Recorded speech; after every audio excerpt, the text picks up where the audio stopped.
Hi అండి, అందరూ ఎలా ఉన్నారు? మేము బాగున్నాం. మీరందరూ కూడా బాగుండాలని భగవంతుని మనస్ఫూర్తిగా కోరుకుంటూ ఇవాల్టి వీడియో అయితే స్టార్ట్ చేస్తున్నాను. ఇవాల్టి వీడియోలో క్రిస్పీగా టేస్టీగా పెసరట్టు ఎలా తయారు చేసుకోవాలి, అందులోకి అల్లం చట్నీ ఎలా తయారు చేసుకోవాలనేది చూపిస్తానండి. చాలా అంటే చాలా రుచికరంగా ఉంటుంది.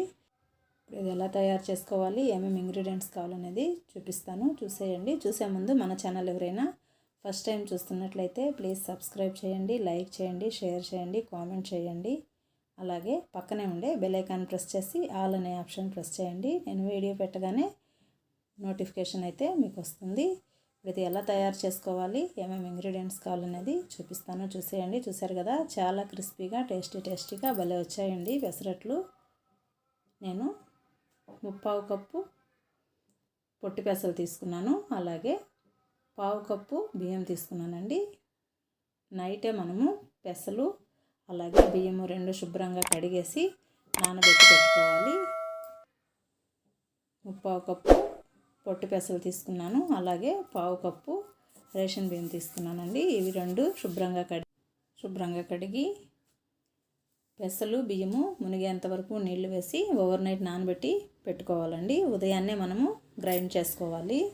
చూసారు కదా, నీళ్లు పోసి నానబెట్టి పెట్టేశాను నైటే. నేను ఉదయాన్నే లేసి చూస్తే చక్కగా నానిపోయాయండి. చూసారు కదా, ఇప్పుడు వీటిని ఇంకొకసారి శుభ్రంగా కడిగి ఈ నీళ్లు పారేయకుండా చెట్లలో వేస్తే చక్కగా పూలు పూస్తాయి. నీళ్ళన్నీ వంచేసి బియ్యము పెసలు కొద్దిగా అల్లము 4-5 పచ్చిమిరపకాయలు వేసి మెత్తగా మిక్సీ వేసుకోవాలండి. గ్రైండర్ ఉంటే గ్రైండర్లో, లేదంటే మిక్సీలో శుభ్రంగా గ్రైండ్ చేసుకోవాలి. చూసారు కదా, ఈ విధంగా మొత్తము గ్రైండ్ చేసుకొని గిన్నెలోకి తీసుకోవాలి. చాలా కమ్మగా ఉంటాయండి. మనము అల్లము పచ్చిమిరపకాయలు వేసాం కాబట్టి చాలా అంటే చాలా టేస్టీగా ఉంటుంది. ఇందులో మనం ఇంకా సోడా ఉప్పు కానీ లేదా ఇంకేమీ అవసరం లేదు. లైట్గా ఉప్పు వేసుకుంటే సరిపోతుంది. భలే కమ్మగా ఉంటాయి. ఒకసారి ఖచ్చితంగా ట్రై చేయండి.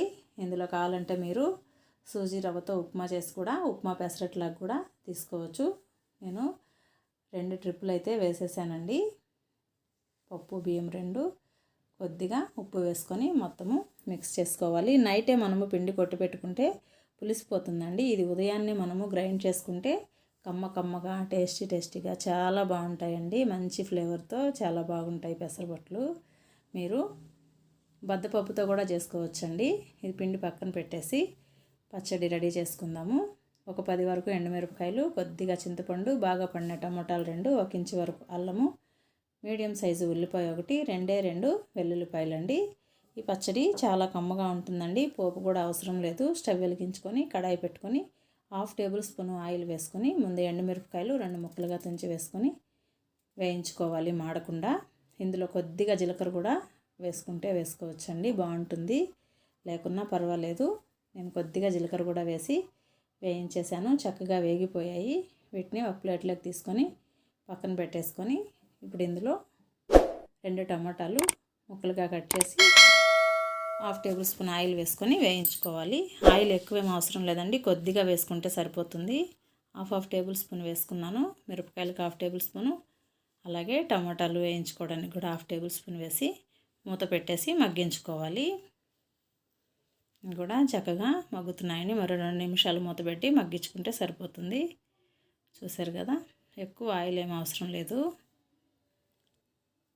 ఈ చట్నీతో పెసరట్టు అయితే చాలా కమ్మగా ఉంటుందండి. మీ దగ్గర నిల్వ పెట్టిన అల్లం పచ్చడి ఉన్నా కూడా దాంతో కూడా చాలా బాగుంటుంది. చక్కగా వేగిపోయాయి, పక్కన పెట్టేశాను.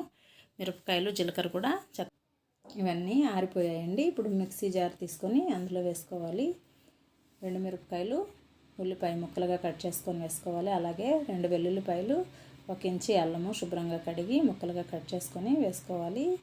రుచిగా సరిపడినంత ఉప్పు వేసుకొని చింతపండు మనం నానబెట్టుకున్నాం కదండి, ఆ చింతపండు నీళ్ళతో పాటు వేసేస్తున్నాను. ఉప్పు కూడా మీ రుచికి సరిపడినంత వేసేసుకొని మెత్తగా గ్రైండ్ చేసుకోవడం అండి. ఒక రౌండ్ గ్రైండ్ చేసిన తర్వాత మనం మగ్గించుకున్న చల్లారబెట్టుకున్న టమాటా పండ్లు కూడా వేసేసి ఒక రౌండ్ గ్రైండ్ చేసుకుంటే టమాటా చట్నీ అయితే రెడీ అయిపోతుందండి. అల్లం టమాటా చట్నీ చాలా కమ్మగా ఉంటుందండి. ఎక్కువ అల్లం వేస్తే అదే ఫ్లేవర్తో మనకి తినాలనిపించదు. అందుకే కొద్దిగా 1 ఇంచు వరకు వేసుకుంటే సరిపోతుంది. చూసారు కదా, చక్కగా పచ్చడి అయితే రెడీ అయిపోయిందండి. ఈ పచ్చడిలోకి పోపు కూడా ఏం అవసరం లేదండి. అలానే తింటే కూడా చాలా అంటే చాలా కమ్మగా ఉంటుంది. మీరు కావాలంటే పోపు కూడా వేసుకోండి, నేనైతే వేయలేదు. పిండి చూసారు కదా, చక్కగా కలిపి పెట్టేశానండి. ఇప్పుడు పెసరట్టు వేసేసుకోవడమే. ఉప్పు కూడా మనము అప్పటికప్పుడు వేసుకునేటప్పుడు కలుపుకుంటే టేస్ట్ బాగుంటుందండి. లేకుంటే పులుపెక్కిపోతుంది పిండి అనేది. పెసరపప్పు స్టవ్ వెలిగించుకొని పెట్టుకొని పెసరట్టు వేసేసుకోవడమేనండి. కొద్దిగా వేసుకొని పల్చగా వేసుకుంటే చాలా కమ్మగా ఉంటాయండి. మనము బియ్యం వేయకుండా పొట్టి పెసలతోనే వేస్తే మనకి మెత్తగా వస్తాయండి. అలా కాకుండా కొద్దిగా క్రిస్పీగా క్రంచీగా కావాలంటే కొద్దిగా బియ్యం వేస్తే మనకి టేస్ట్ అనేది చాలా బాగుంటుంది. సరే కదా, అట్లయితే పోసేస్తున్నాను. పలుచగా వేసుకుంటేనే బాగుంటాయండి పెసరట్లు. మీరు ఇందులో జోరుగా బొంబాయి రవ్వ ఉప్మా అంటాం కదండి, ఆ ఉప్మా చేసుకొని వేసుకుంటే సరిపోతుంది. లేదంటే ఇందులోనే సన్నగా కట్ చేసుకున్న ఉల్లిపాయ ముక్కలు వేసుకున్నా కూడా సరిపోతుంది. పెసరట్లు అయితే రెడీ అయిపోయాయండి. ఎన్ని కావాలంటే అన్ని పెసరట్లు ఈ విధంగా వేసేసుకోవడమేనండి. చాలా అంటే చాలా కమ్మగా ఉంటుంది. ఒకసారి మీరు తప్పకుండా ట్రై చేయండి. వీడియో నచ్చినట్లయితే ప్లీజ్ సబ్స్క్రైబ్ చేయండి, లైక్ చేయండి, షేర్ చేయండి, కామెంట్ చేయండి. మరిన్ని మంచి వీడియోస్ కోసం మన ఛానల్ని తప్పకుండా సబ్స్క్రైబ్ చేస్తారని కోరుకుంటున్నాను. మరో మంచి వీడియోతో మేము ముందుంటానండి. Thank you.